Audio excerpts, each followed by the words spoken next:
여러분 안녕하십니까? 신탁과 몰수보존, 파산관제인의 몰수보존 취소.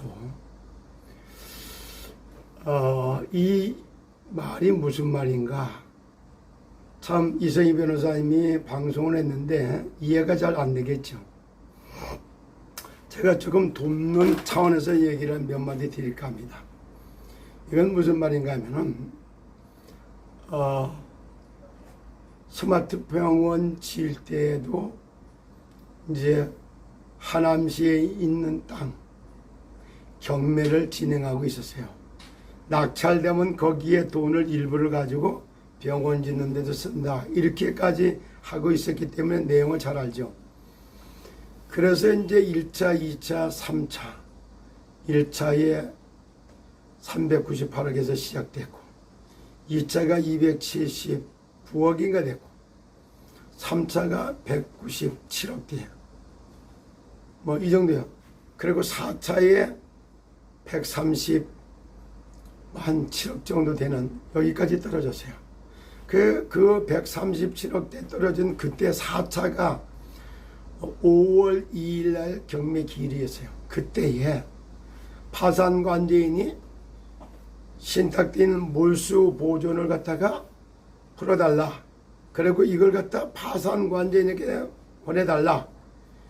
이거에 대해서 이제 이 몰수 보존 취소를 갖다가 소송을 낸 거예요. 그거를 내게 돼버리니까 이제 그때 바로 어떤 일이 벌어졌느냐. 경매가 중단이 딱 돼요. 경매가 중단이 돼서 5월 2일 날 할게 그것이 받아들여져 하는 바람에 6월 9일 날 경매가 낙찰이 돼요. 그러면서 지금 그들이 CC 뭐 방송인가 이쪽에 낙찰이 됐다고 해서 171억이 낙찰이 된 거예요. 요때 파산관제인이 몰수보존을 갖다가 취소 소송을 걸었는데 판사가 이걸 말하는 게 기각을 시킨 거예요. 이유 없다. 그리고 이게 파산해서 나눠주는 거하고 신탁돼서 이게 몰수보존된 거하고는 각각의 법리적으로 달리 해석을 해야 된다. 이렇게 하는 바람에 이것이 판결문이 나온 거예요. 이 부분에 대해서 지금 이성희 변호사님이 설명을 하고 있는 겁니다. 이 내용을 잘못 들으면 그런다. 그래서 이걸 보면서 받아들여지니까 최승민 씨가 하는 말이 이제는 한암동 땅 신탁됐던 재산도 몰수보존이 취소가 되고 그래갖고 파산관제인에게 다 넘어가야 된다. 그래서 확정적으로 다 얘기해서 아주 소송 하나 낸 거 이걸 가지고 돈이 다 파산관제인데 넘어가는 것 같이 방송을 해서 또 하나의 실현하게 만들었던 이런 장본인이 또 전례 있었잖아요. 오늘도 바로 그런 내용이에요. 잠깐 한번 들어보시고 정말 제가 얘기 드린 것처럼 여기에서 신탁과 몰수보존과의 관계 그리고 여기에서 어떻게 법리 형사적인 법과 그 다음에 여기 회생법하고는 전혀 다른 개념에 달리 취급되고 있다는 이게 기준이 다르다 이 말. 형사와 회생법원의 기준은 서로 다르다.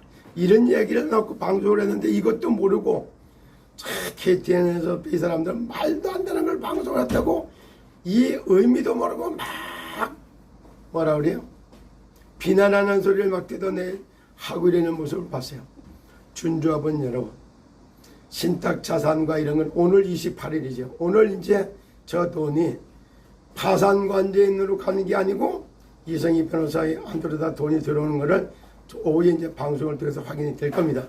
그러니까 이런 거 하나하나도 제대로 알고 얘기를 하지 모르고 또 들어오면 큰 문제가 발생합니다. 자, 잘 참고하시기 바라고요. 이성희 변호사 얘기하는 걸 직접 들어보시기 바랍니다. 몰수보존 파산관제인이 몰수보존 취소를 넣었다가 기각됐다. 그럼 기각된 사유는 무엇인가? 이렇게 한번 보도록 하겠습니다.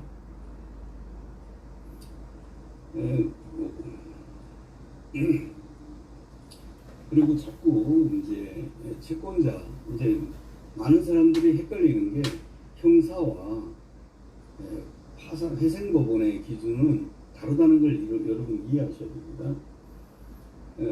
지금 서울청 금융범죄수사대에서 일단은 거기서는 기준을 잡은 것은 우리 채권액 중에서 납입한 금액 중에서 1,000만 원 이상 못 찾은 사람을 피해자로 잡았습니다. 그러면 1,000만 원 이하의 낮은 사람도 기소가 안 되느냐? 그렇지 않습니다. 그래서 우리가 여기서 100원도 피해라도 피해고, 만원도 피해고, 10만원도 피해고, 100만원도 피해자는 피해자죠.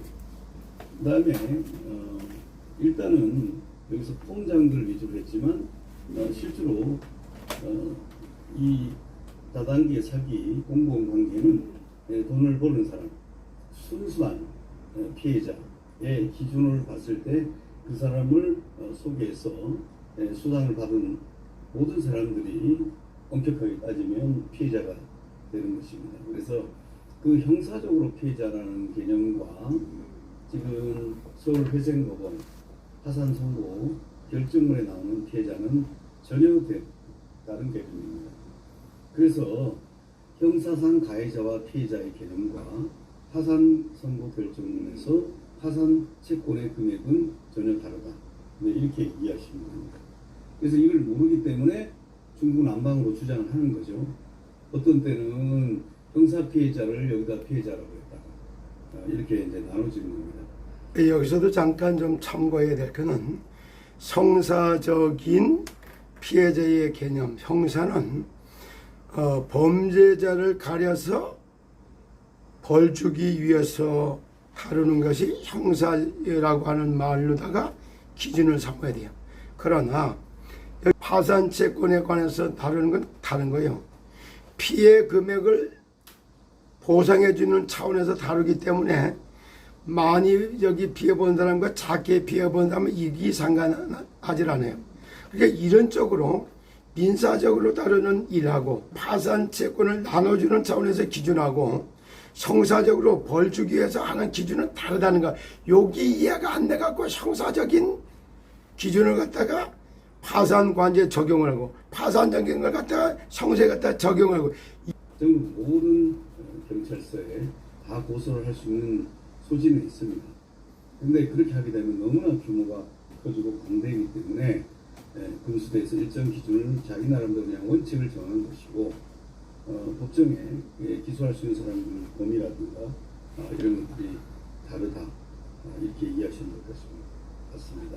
내용을 이제 잘 이해하셔가지고 누구한테도 얘기할 수가 있어야 됩니다. 여러분 이제 제가 이 화면을 보여준 걸 잘 캡처하시면 여러 가지 분들한테 누가 카더라 떠드는 것이 기준이 아니라 법원 판결문을 기준으로 해서 모든 것들을 보면 됩니다. 채권을 산정하는 방법에 대해서도 쭉 얘기를 했어요. 그리고 모든 것이 판결문에 의해서 기준을 삼아서 이렇게 해야 된다 이렇게 말하잖아요. 좀 전에 얘기했던 것처럼 지금 파산관제인이 몰수보존 취소 소송을 냈는데 그걸 기각시켰다 이 말이에요. 그렇기 때문에 신탁자산은 그대로 보존이 되고 보호를 받고 있다 이런 얘기입니다. 그러니까 파산관계니 이걸 보수보존 취소를 했으니까 승소한 것처럼 확정을 해서 얘기를 하고 그리고 이성이한테만 돈이 안 들어가면 된다. 이성이가 다 사기쳐 먹는다. 이 말도 되도 않는 말을 가지고 막 공격을 하나 이런 거. 그래서 나는 그 사람들이 참 정신병자라고 생각하거든요. 이런 파산 재산과 또 이걸 갖다가 회생시키고 이런 과정에서는 업무적인 거예요. 이 업무적인 걸 가지고 왜 개인적으로 감정을 상하게 만들어서 개인 간에까지 원한을 맞게 만드는 이런 식으로 참 풀어간다는 거. 이 사람들이 정말 정상적인 사고가 바뀐 사람이라고 저는 이렇게 생각하지 않아요. 그리고 다시 말해서 세상 나라, 사탄 나라, 하나님 나라가 공존해요.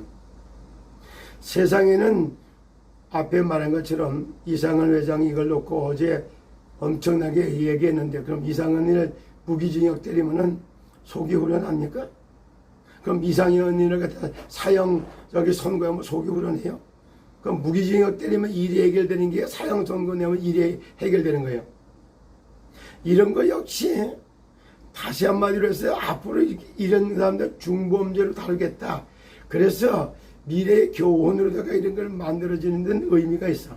그러나 이 사람들한테 무기징역을 때렸던 사형을 때렸던 이렇게 해본들 감정풀이 보복하는 거예요. 그래 하나님 나라의 법에 순종하는 사람은 그렇게 말합니다. 죄를 짓는 자는 마귀에게 속하나니 그는 처음부터 범죄하며 하나님의 아들이 오신 것은 마귀의 일을 멸하러 왔다. 보이지 않는 가운데 사기꾼의 영, 도둑놈의 영, 이런 영들에 의해 갖고 인간이 죄의 독으로 전락되어 있는 이 부분을 보면서 그것을 해결하러 오신 분이 하나님의 아들 그리스도 예수다. 그래서 내가 온 것은 마귀의 일을 멸하며 뱀과 전갈을 밟으며 원수의 모든 능력을 제어할 권세를 가지고 너희를 구원자로 왔다. 구원의 주를 만나기 전에는 죄인에서 해방받을 길이 없고 사기꾼에서 벗어날 길도 없고 마약 중독, 술 중독, 약물 중독 모든 집착해갖고 잡혀있는 여기서 빠져나올 길 자체가 없는 거예요. 그러니까 정말로 하나님의 나라의 법에 의해서 정말 세상의 사기꾼의 행위 결박되지 않는 한 해결되는 길 자체가 없는 겁니다. 원수를 사랑하라. 어제까지는 철저히 원수였어요. 누가? 사도 바울이. 다메섹에 가기 전 그 순간까지는 예수 믿는 놈들 다 잡아 죽인다고 살기가 등등해갖고 예수 믿는 사람을 잡아 죽이러 간 거예요. 원수의 원수. 다메섹을 통과하다가 빛 대신 그리스도를 만나고 나니까 3일 뒤에 아나니아에게 뭐라 그래요? 형제 사오라. 형제로 바뀌어버렸어요.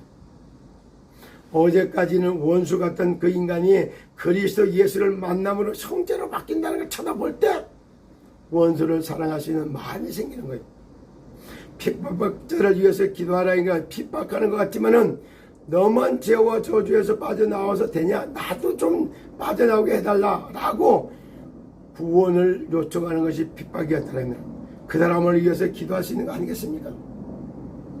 지금도 대한민국을 제사장 나라의 거룩한 백성으로 대한민국을 제사장 나라로 세워가는 데 있어서 크리스찬들 기독교인들의 중직자들을 깨우기 위한 하나님의 절대적인 계획과 시대적인 계획을 두고 이상은 전 회장이 시스템 코리아와 시더스 그룹을 갖다 이끌어오다가 응답 아닌 응답에 너무 도취가 돼서 이렇게 큰 범죄자를 몰린 것 같은데 이거 역시 별거 아니에요.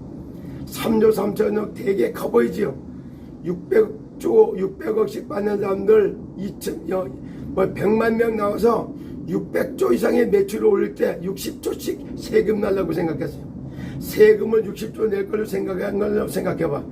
그거에 되면 60조에 3조 3천억은 20분의 1밖에 해당되지 않는 거예요. 이렇게 크고 놀라운 걸 확대해서 해석해 보면은 이해 못할 게 없습니다. 오늘도 합력하여 선을 이루는 그런 판결문에 의해서 정말 대한민국의 크리스찬들이 정말 내가 시대를 회복하는 것은 바로 빼앗겼던 경제를 회복하는 것 외에는 답이 없어요. 그래서 하늘이 주는 힘과 하늘 배경을 가지고 빼앗겼던 경제를 전부 찾아서 회복하는 목표를 가질 때 시더스는 회생되고 부활할 수 있는 응답을 하나님이 하시게 될 겁니다. 오늘도 건승을 빌겠습니다.